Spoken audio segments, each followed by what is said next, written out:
자, 제가 우리 교회 와서 이제 담임 목회한 지 2년이 이제 조금 지났습니다. 그동안 늘어난 것이 두 가지가 있어요. 첫째, 성도 수가 늘어났다. 이게 얼마나 감사한 일인지. 물론 숫자가 절대적 기준은 아닙니다.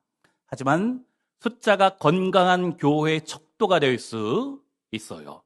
자, 건강한 교회라고 다 숫자적으로 성장하는 것은 아니지만 확실한 것은 건강하지 않은 교회는 숫자가 줄기 때문에 또 하나님 앞에서 우리가 이렇게 숫자가 점점 성도가 늘어난다. 얼마나 감사한 일인지. 자, 두 번째 늘어난 것이 무엇인가? 제 몸무게입니다. 우리 성도님들 저를 사랑하신다고 자꾸 먹이시는데 그러시면 안 돼요. 제가 생각보다 많이 안 먹습니다. 근데 살은 자꾸 쪄요. 자, 그러다 보니 저의 요즘 최애 관심사 중에 하나가 다이어트. 그런데 마트에 가보면 다이어트 음료가 참 많이 있지요. 특별히 설탕이 전혀 들어있지 않다는 제로 슈가 음료가 종류별로 있습니다. 콜라도 그렇고 사이다 제로 등등. 심지어 갈아 만든 배도 슈가 프리. 심지어 바나나 우유도 무가당, 설탕 안 들어있다 라고 홍보하는데, 설탕이 들어있지 않다라고 해서 몸에 좋은 것인가요? 그렇지 않아요.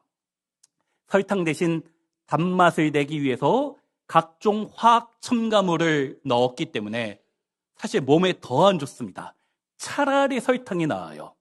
그것도 모르고 설탕 안 들어있으니 괜찮겠지. 착각입니다. 우리 몸이 더 망가지는 거예요. 제로 사이다보다 그냥 사이다가 차라리 낫고, 사실은 생수 마시는 것이 가장 좋잖아요. 그런데 생수가 좋다는 것을 알지만 왜 자꾸 탄산음료나 자극적인 것을 우리가 찾습니까? 자극적인 맛에 길들여 있기 때문입니다. 안 좋다는 것을 알면서도 계속 찾는 모습, 그것이 우리이고, 또 오늘 본문에 나오는 예레미야 시대의 이스라엘 백성, 유다 백성의 모습이 똑같습니다. 자, 예레미야 선지자가 활동하던 시기는 남유다 왕국이 바벨론에게 멸망당하기 직전부터입니다. 이 당시 예루살렘에는 여전히 화려하고 웅장한 하나님의 성전이 있었고, 하나님께 제사도 끊이지 않았으며 절기도 꼬박꼬박 잘 지켰습니다. 겉으로는 신앙생활을 아주 잘하는 것 같아요. 그런데 하나님께서 오늘 본문에 말씀하시지요. 너희가 나를 버렸다. 왜 하나님은 하나님께 예배드리고 제사하는 이스라엘 백성에게 너희가 날 버렸다 말씀하시는 것일까? 입술로는 하나님을 예배한다고 하지만 마음으로는 우상을 따라가고 있었기 때문에, 오늘을 사는 우리도 마찬가지, 주일에 이렇게 교회에 나와 있지만 내 삶에서 정말 의지하는 것이 하나님이 아닌 경우가 참 많다는 겁니다. 돈이 내 인생의 주인이 되었고, 직장이나 건강, 또 내 자녀가 나의 우상이 되어 있는 것이에요. 우리 성도님들 지금 마음에 뜨끔하는 분이 있다면 성령님이 지금 나에게 말씀하고 계신 줄로 믿습니다. 그런 그들을 향해서 하나님이 안타까운 심정으로 외치시는 것이 오늘 본문 2절. 우리 2절 함께 읽습니다. 가서 예루살렘의 귀에 외칠지니라. 여호와께서 이와 같이 말씀하시기를 내가 너를 위하여 내 청년 때의 인애와 내 신혼 때의 사랑을 기억하노니 곧 씨 뿌리지 못하는 땅 그 광야에서 나를 따랐음이니라. 성경을 보면 하나님께서 하나님과 하나님 백성의 관계를 신랑과 신부, 혼인 관계에 비유하실 때가 참 많이 나오지요. 오늘 본문도 하나님께서 마치 오래된 옛날 결혼 사진첩을 꺼내서 보시는 것 같아요. 그러면서 처음 이스라엘과 언약을 맺었을 때를 회상하시는 겁니다. 뭐라고 하시는가? 내 청년 때의 인애와 내 신혼 때의 사랑을 기억한다. 그때 우리 신혼 때 너희가 나를 전심으로 사랑했는데 그때는 그랬는데 왜 지금은 이러느냐. 하나님께서 애굽 땅에서 이집트에서 종살이하던 이스라엘 백성을 구원해 주셨지요. 그리고 시내산에서 언약을 체결했는데 이 시내산 언약이 하나님과 이스라엘 백성의 언약식, 즉 결혼식을 의미하는 겁니다. 그리고 이 시내산에서 내려와 약속의 땅 가나안으로 가는 과정 가운데 40년 광야 인생이 이들의 신혼 기간이었어요. 자, 이 광야 기간이 얼마나 고달프고 힘들었습니까? 먹을 것도 마실 것도 항상 부족했잖아요. 또 낮에는 떼약볕이 내리쬐고 밤에는 매서운 추위가 뼈를 깎는 듯 했습니다. 하지만 그때 이스라엘 백성은 우리 구원해 주신 하나님 너무 감사하다. 그 은혜만 가지고도 가슴이 벅차올랐지요. 그때는 그랬는데, 그때는 주님을 온전히 따르고 사랑했는데, 비록 광야였지만, 가진 것은 아무것도 없었지만 주님만으로 충분합니다. 그리고 고백했던 순수했던 신혼의 시절이 있었다는 거예요. 사랑하는 우리 성도님들, 처음 예수님을 만났을 때, 처음 주님 앞에 나와 예배 드렸을 때의 그 감격이 있으십니까? 항상 그것을 생각해야 되는 거예요. 하지만 이스라엘 백성은 가나안 땅에 들어간 이후에, 하나님이 약속하신 그 땅에 들어간 이후에 그 눈물겨운 신혼 때의 사랑을 완전히 잊어버렸다. 제가 내년 2월 달이면 결혼 20주년이 됩니다. 저희는 신혼여행을 갔다 오자마자 미국에 유학을 갔어요. 미국에 도착한 첫날 집을 겨우 구해서 들어갔는데 침대도 아직 없었고 이불도 준비되지 않았습니다. 근데 밤에 자려는데 너무 추웠어요. 그래서 어떻게 했는가? 둘이 옷장 속에 들어갔습니다. 우리 한국 옷장보다 좀 크긴 해요. 그리고 옷장에 가지고 간 옷이란 옷은 다 꺼내놓고 깔고 덮고 또 너무 추워서 꼭 안고 잤어요. 그땐 그랬는데 추위 속에서도 서로 의지하며 견딘 그 신혼의 기억이 생생합니다. 물론 그 이후에 저는 제 아내와 같은 이불을 한 번도 덮은 적이 없어요. 같은 침대는 쓰는데 저는 한겨울에도 얇은 이불 덮고 제 아내는 한여름에도 두꺼운 이불 덮어서 이제 같은 침대는 사용하지만 이불은 따로 덮고 지냅니다. 요즘 같은 날씨에 옆에 붙으면은 이제 더우니까 저리 가라고, 붙지 말라고. 신혼 때는 신혼 첫날, 그 미국 갔을 첫날은 너무 추워서 꼭 붙어 있었는데, 여기 계신 우리 연세 있으신 성도님들, 신혼 때를 한번 생각해 보십시오. 단칸방에 연탄불 하나 피워놓고, 그때 먹을 것도 많지 않았잖아요. 저도 어렸을 때 그냥 간장에 밥 비벼 먹은 그런 기억이 참 많습니다. 근데 그때는 가난하고 가진 것이 많지는 않았지만 둘이 함께라면 무엇이든 이겨낼 수 있을 것 같았던 그 순수했던 시절이 있으시잖아요. 하나님께서 지금 그 시절을 추억하고 계시는 겁니다. 너희가 광야에 있을 때 비록 가진 것은 없었지만 나 하나만으로 충분하다 고백하지 않았느냐. 그 신혼 때의 사랑, 주님을 향한 첫사랑이 어디 갔냐는 것입니다. 자, 이스라엘 백성이 언제부터 변하게 되었는가? 광야 인생을 지나고 약속의 땅, 하나님이 예비하신 젖과 꿀이 흐르는 가나안 땅에 들어갔지요. 그 축복의 땅, 하나님이 예비하신 곳에 가서 복을 누리게 되었습니다. 그때부터 이스라엘 백성이 변하게 된 거예요. 7절에 내가 너희를 기름진 땅에 인도하여 그것의 열매와 그것의 아름다운 것을 먹게 하였거늘 너희가 이리로 들어와서는 내 땅을 더럽히고 내 기업을 역겨운 것으로 만들었으며, 하나님이 주신 축복의 땅에 들어가서 광야 시절과는 비교할 수 없는 어마어마한 것을 누리게 되었습니다. 풍성하고 부유한 삶을 살게 되었잖아요. 그랬더니 더 많은 부를 누리려고 혈안이 되었지요. 하나님보다 세상 것을 더 사랑하고 세상 쾌락을 더 추구하게 되는 것이에요.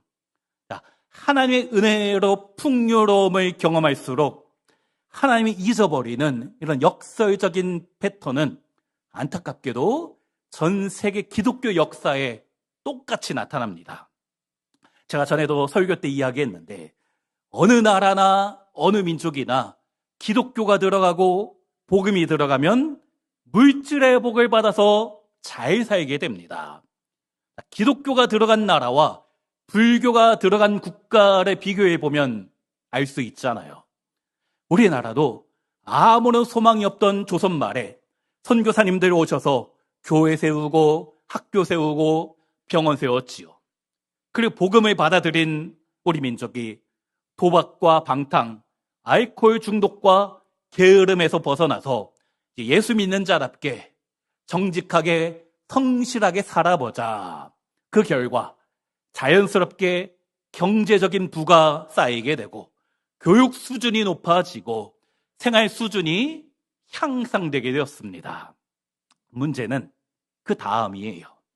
생활이 향상되고 물질의 복을 받으면 이상하게 신앙의 순수성이 사라지는 것입니다. 점점 타락하게 되는 거예요. 제 전공이 선교 역사라고 했잖아요. 어느 나라나 똑같습니다. 복음이 들어가고 예수 그리스도의 은혜로 잘 살게 되는데 시간이 지나면 점점 타락하고 변질된다. 전 세계 기독교 역사 똑같습니다. 그래서 물질의 복을 받고도 여전히 신앙의 순수성을 지키는 분은 정말 흔치 않고 정말 믿음이 귀한 분이십니다. 우리 교회에도 그런 분들 많이 계시지요? 그럼 믿음의 사람이 우리 모든 성도님들 되시기를 간절히 소망합니다. 근데 이런 패턴은 신명기 8장에서 하나님께서 이미 경고하셨어요. 8장 12절부터 보면 내가 먹어서 배부르고 아름다운 집을 짓고 거주하게 되며 또 내 소와 양이 번성하며 내 은금이 증식되며 내 소유가 다 풍부하게 될 때에 내 마음이 교만하여 내 하나님 여호와를 잊어버릴까 염려하노라. 하나님의 은혜로 이스라엘 백성 약속의 땅 젖과 꿀이 흐르는 가나안 땅에 들어가서 풍성함을 누렸는데 은과 금이 풍부해졌는데 소와 양이 많아졌는데 그러다 보니 하나님과 점점 멀어지게 되는 것입니다. 가난할 때는 하나님밖에 없다고 주님의 은혜로 충분하다 했던 인생이 먹고 살만해지니까 삶의 여유가 생기니까 하나님과 멀어지는 거예요. 힘들 때는 새벽에 나와 주님 앞에 부르짖었는데 이젠 주님 없이도 살만해졌지요. 그냥 주일 예배 한번 드리면 되지. 그런 모습이 우리의 모습은 아닌지. 우리 가정도 마찬가지입니다. 신혼 때는 단칸방에서도 행복했는데 집 평수가 늘어나고 좋은 집에 이사가고 살만해지니까 왜 서로에게 짜증내고 자꾸 다툼이 나는지. 그래서 주님이 오늘 본문에서 우리에게 말씀하시는 것, 너희 신혼 때 그 첫사랑을 생각하라. 그리고 주님이 얼마나 답답하셨으면 10절에 너희는 기띔 섬들에 건너가 보며 게달에도 사람을 보내 이 같은 일이 있었는지 자세히 살펴보라. 기띔 섬은 이스라엘 땅 서쪽의 지중해에 있는 키프로스 섬입니다. 당시 이스라엘 사람은 서쪽 끝이다 생각했던 곳이에요. 또 게달은 아라비아 사막지대, 이스라엘 백성 생각때 이 당시 동쪽 끝이었습니다. 즉, 이 세상 동서남북을 다 뒤져봐라. 11절에 어느 나라가 그들의 신들을 신 아닌 것과 바꾼 일이 있느냐. 그러나 나의 백성은 그의 영광을 무익한 것과 바꾸었도다. 세상 그 어떤 나라가, 그 어떤 민족이 자기가 믿던 신을 버리고 다른 신을 따라간 적이 있느냐. 가짜 우상을 섬기는 이방인들도 자기 신을 함부로 버리지 않는데 하물며 진짜 살아계신 하나님, 온 우주 만물의 창조주시고 우리의 생사 화복을 주관하시는 생명의 근원 되신 하나님을 너희가 믿는데도 헛된 우상과 이 하나님 바꾸었다는 것입니다. 기가 찬다는 거예요. 우리 성도님들 집에 최고급 100인치 최신형 OLED TV가 있는데 갖다 버리고 옛날 TV, 옛날에 다이얼 돌렸던 거 기억나십니까? 흑백 브라운관 TV로 바꾸실 분 계십니까? 아무도 없잖아요. 세상 사람도 웃을 일인데 하나님의 백성이라는 너희가 말도 안 되는 일을 저지르고 있다. 가짜를 가진 사람도 가짜 우상을 버리지 않는데 진짜를 가진 너희가 진짜 하나님을 버리고 있다 라는 겁니다. 오죽했으면 하나님이 하늘을 향해 한탄하십니까? 12절에 너 하늘아 이 일로 말미암아 놀랄지어다 심히 떨지어다 두려워할지어다 여호와의 말씀이니라. 얼마나 말도 안 되는 일을 죄를 지었으면 하늘도 기가 막혀 놀라 나빠질 지경이다. 그리고 오늘 본문의 핵심이자 하나님의 탄식의 결론인 13절이 나옵니다. 우리 13절 말씀 함께 읽습니다. 내 백성이 두 가지 악을 행하였나니 곧 그들이 생수의 근원되는 나를 버린 것과 스스로 웅덩이를 판 것인데 그것은 그 물을 가두지 못할 터진 웅덩이니라. 하나님께서 이스라엘 백성의 죄를 10가지, 100가지 나열하시는 게 아니에요. 단 두 가지입니다. 첫째는 생수의 근원 되신 하나님을 너희가 나를 버렸다. 두 번째, 하나님을 대신할 다른 웅덩이를 스스로 팠다. 즉 하나님이 아닌 다른 것을 선택했다. 우리는 흔히 죄라고 하면 거짓말하고 화내고 사기치고 누군가를 해코지하는 행동만을 생각하는데 성경이 말하는 죄의 근본은 행동 이전에 하나님과의 관계가 깨어진 것입니다. 하나님을 떠난 것이 먼저이고 그 결과 수많은 죄의 행동이 나오는 거예요. 너희가 지금 그러고 있다. 주님이 얼마나 좋은 분인지, 아니 주님만으로 충분하였는데 주님의 소중함을 잃어버렸다. 우리는 수도꼭지만 틀면 물이 펑펑 나오는 시대를 살고 있습니다. 물의 소중함을 알 수 없어요. 하지만 이 예레미야 시대는 달랐지요. 이 땅은, 팔레스타인 땅은 대부분 건조한 지역이었어요. 비도 많지 않았잖아요. 그래서 가장 중요한 것이 물입니다. 정확하게 말하면 끊임없이 샘솟는 생수가 중요한 것이에요. 하나님께서 내가 너희 인생의 생수가 된다 말씀하는 것이지요. 그렇습니다. 주님만이 우리 영혼의 갈급함을 채워주시는 생수가 되신 줄로 믿습니다. 그분 안에 기쁨이 있고 그분 안에 안식이 있으며 우리 주님 안에만 영원한 만족이 있는 줄로 믿습니다. 그런데 유다 백성은 그렇게 귀한 우리 영혼의 생수가 되신 주님을 떠난 것입니다. 이게 첫 번째 죄이고 두 번째 죄는 무엇인가? 13절 중반에 스스로 웅덩이를 판 것인데 그것은 그 물을 가두지 못할 터진 웅덩이니라. 단순히 하나님 은혜를 잊은 것, 망각한 것이 아니고 능동적으로 적극적으로 하나님이 아닌 것을 내 인생 가운데 끌어오는 것이에요.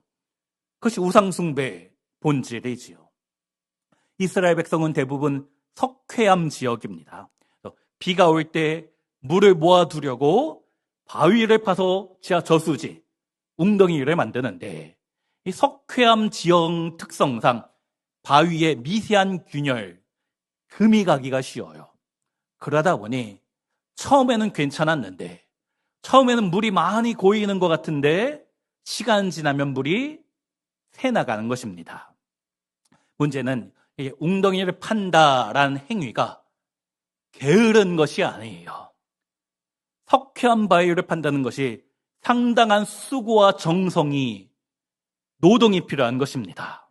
즉 이스라엘 백성이 하나님이 떠난 것은 나태하거나 게으르기 때문이 아니고 하나님이 아닌 다른 것으로 내 영혼을 채우겠다라는 그런 부지런과 열심을 내어 이 세상을 향하여 쟁기질을 한 것입니다.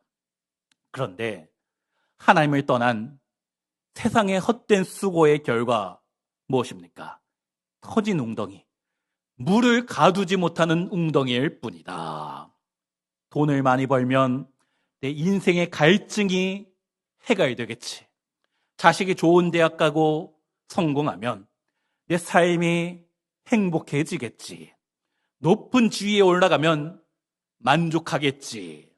그래서 밤잠 설치고 영혼까지 갈아가며 스스로 웅덩이를 파는 것인데, 막상 그 위치에 올라가고 돈을 손에 쥐어보고 성공해봐도 이상하게 영혼의 갈증이 해결되지 않는 것이에요. 왜 그렇습니까? 그 웅덩이는 처음부터 물을 가두지 못하는 터진 웅덩이이기 때문에. 그러면 어떻게 합니까? 또 다른 웅덩이를 파는 거예요.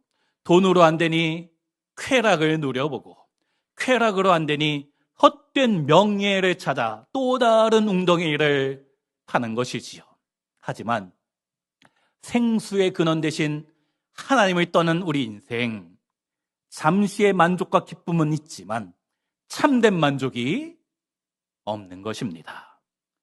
성자라고 불렸던 어거스틴이 젊은 시절 세상의 모든 즐거움을 찾아다녔습니다. 최고 학문도 얻어보고 명예도 얻어보고 쾌락도 추구해봤죠. 그보다 쾌락을 누린 사람이 많지 않아요. 하지만 이 어거스틴의 결론이 무엇인가? 참회록 1권 1장에 보면, 주님, 우리 마음은 주님 안에서 안식을 얻기까지의 결코 참된 평안과 만족이 없습니다. 그것이 어거스틴의 결론이었어요. 우리 인간은 하나님으로만 채워지도록 창조되었기 때문에 주님 없이 세상 것으로 아무리 채우려 해도 우리 영혼의 만족, 영혼의 갈증을 채울 수 없다는 것이지요. 마치 설탕 대신 화학 첨가물을 넣은 제로 음료를 마실수록 몸이 나빠지는 것과 똑같습니다. 이걸 먹어볼까? 저걸 마셔볼까? 아닙니다. 생수를 마셔야 되는 것이에요. 오늘 본문 이 예레미야 2장의 탄식, 여기서 끝나지 않습니다. 바로 신약의 예수님을 통해서 성취되는 것이지요. 오늘 본문 예레미야 2장의 배경은 첫사랑을 잃고 실패한 결혼 이야기이다 라고 했었지요. 요한복음 4장을 보면 예수님께서 결혼에 5번이나 실패하고 새로운 6번째 남자와 살고 있는 사마리아 여인에게 찾아오셔서 말씀하는 거예요. 남편이 5이나 있었지만 그 5명의 남편도, 또 지금 함께 살고 있는 6번째 남자도 내 인생의 갈증을 해결해 주지 못한다. 넌 터진 웅덩이만 계속 파고 있었다는 것이지요. 그러면서 뭐라고 합니까? 우리 요한복음 4장 13절과 14절 같이 한번 읽습니다. 예수께서 대답하여 이르시되 이 물을 마시는 자마다 다시 목마르려니와 내가 주는 물을 마시는 자는 영원히 목마르지 아니하리니 내가 주는 물은 그 속에서 영생하도록 솟아나는 샘물이 되리라. 예수 그리스도 안에 참된 영생이 있고 예수 그리스도 안에 참된 만족, 참된 기쁨, 참된 행복이 있는 줄로 믿습니다. 요한복음 7장에서도 예수님 말씀하셨지요. 명절 끝날 곧 큰 날에 예수께서 서서 외쳐 이르시되 누구든지 목마르거든 내게로 와서 마시라. 나를 믿는 자는 성경의 이름과 같이 그 배에서 생수의 강이 흘러넘치리라. 오늘 본문 구약이 진단한 인간의 근본적인 문제, 생수의 근원을 버리고 터진 웅덩이를 찾았던 그 어리석음의 해답이 바로 예수 그리스도. 구약에서 너희가 날 버렸다 탄식하던 예수님, 하나님이 그 탄식에 그치지 않으시고 직접 찾아와 주신 것입니다. 내가 너희에게 왔다. 너희도 이제 나에게 와서 먹고 마시라. 지금 우리를 초청하시는 이 주님의 음성인 줄로 믿고 주의 음성에 응답하시는 성도님들이 되시기를 간절히 부탁드립니다. 벨기에의 유명한 동화 파랑새 아시지요? 어린 남매가 행복을 준다는 파랑새를 찾아서 온 세상을 헤매다가 결국 찾지 못하여 지쳐서 포기하고 집에 돌아왔는데 알고 봤더니 그렇게 찾던 행복의 파랑새가 우리 집에 있었다는 거잖아요. 우리 인생의 참된 행복, 참된 만족, 멀리 있는 것이 아닙니다. 행복 그 자체이신 예수님이 이미 우리에게 오셨습니다. 내가 주님 찾기 전에 주님이 먼저 나에게 다가와 주신 것이지요. 그런데도 우리는 내 안에 계신 주님을 잊어버리고 헛된 행복에 찾아 세상 것을 뒤지며 살고 있지는 않았는지, 스스로 터진 웅덩이만 타면서 고통당하고 있지는 않았는지. 사랑하는 우리 성도님들, 오늘 말씀이 우리에게 하시는 이야기가 무엇입니까? 너는 지금 무엇으로 내 영혼의 갈증을 채우고 있느냐? 돈입니까? 성공입니까? 사람들에게 인정받는 것입니까? 아니면 세상이 주는 즐거움과 쾌락입니까? 우리 이런 것이 다 나쁜 것은 아니에요. 또 잠깐의 기쁨과 행복을 주기도 합니다. 하지만 우리 살아가면서 이런 끊임없는 웅덩이를 파고 있는데 이것만 이루어지면 행복할 것이다. 조금만 더 가지면 만족할 것이다. 이것만 잘 되면 내 마음이 풀릴 것이다. 이 정도 자리에 올라가면 이제 나에게 괜찮은 인생이 펼쳐질 것이다. 밤잠 줄여가며 웅덩이를 파봐도, 땀을 흘려봐도, 때로는 누군가를 짓밟으며 나의 웅덩이를 키워봐도 소용이 없잖아요. 이상하지요. 참 이상하지요. 그토록 원하던 것을 손에 얻었는데 여전히 목마릅니다. 그토록 기다리던 자리에 올라섰는데 여전히 불안한 거예요. 그토록 갖고 싶던 것을 갖게 되었는데 왜 또 다른 것을 갖고 싶어집니까? 터진 웅덩이이기 때문에. 물이 없는 것이 아닙니다. 물이 잠시 고이기도 해요. 돈이 우리에게 참된 기쁨을 줍니까? 잠시의 기쁨을 줄 수는 있어요. 자녀가 우리에게 행복과 만족을 주기도 합니다. 성공이 우리에게 안식을 주는 것처럼 느껴지기도 하지요. 하지만 그것으로 우리 영혼의 진정한 갈증을 해결할 수는 없는 것입니다. 왜 그렇습니까? 우리 영혼은 생수의 근원 대신 하나님으로만 채워지도록 지음받았기 때문이지요.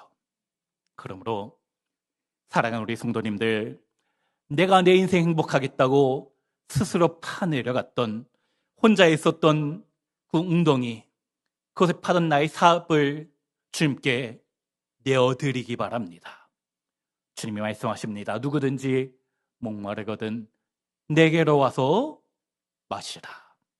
우리 예수님이 생수의 근원이 되신 줄로 믿습니다. 세상에 줄 수 없는 평안을 우리 주님이 주시고, 세상에 줄 수 없는 만족과 기쁨을 우리 예수님이 주시고, 무엇보다 영원한 생명을 우리 주님만이 우리 인생 가운데 주신 줄로 믿습니다. 그러므로 이 시간 처음 만났을 때, 처음 예배 자리에 나왔을 때, 처음 기도했을 때에 아무것도 없었지만, 부족하였지만 주님만으로 충분하였다 고백하였던 그때의 그 감격, 그 감사, 그 신혼 때의 첫사랑, 순수했던 사랑이 우리 가운데 회복되기 원합니다. 그래야 우리 남은 인생 가운데 영원하지 않은 것으로 내 인생을 채우는 인생이 아니라 예수님으로 더 깊이 채워지는 우리 모든 성도님들 되시기를 간절히 소망합니다. 우리에게 영원한 기쁨과 영원한 만족, 영원한 행복 주시는 주님으로 인하여 참된 인생의 행복을 누리시는 사랑하는 모든 성도님들 되시기를 주님의 이름으로 축원합니다.